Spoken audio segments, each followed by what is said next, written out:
अहम खबर है ईद मिलादुन्नबी सल्लल्लाहु अलैहि वसल्लम पर स्पीकर कौमी असम्बली का पैगाम। कहा खातमुन नबिय्यीन हजरत मोहम्मद मुस्तफ़ा सल्लल्लाहु अलैहि वसल्लम का उसवे हसना पूरी कायनात के लिए मशअल राह है।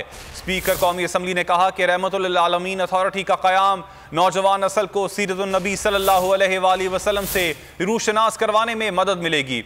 असद कैसर ने मजीद कहा कि उसवे हसना पर अमल पैरा होकर हम दुनिया और आखिरत में कामयाबी हासिल कर सकते हैं। खातमुन नबिय्यीन हजरत मोहम्मद मुस्तफ़ा सल्लल्लाहु अलैहि वसल्लम की बौसत तमाम इंसानियत के लिए रहमत है।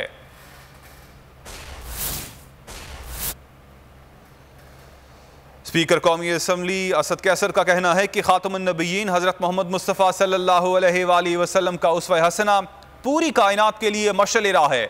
रहमतुल आलमीन अथॉरिटी का क़याम नौजवान नस्ल को सीरतुन नबी सल्लल्लाहु अलैहि वसल्लम से रूशनास करवाने में मदद मिलेगी। सब्सक्राइब करें और बेल दबाएं ताकि कोई खबर रह न जाए।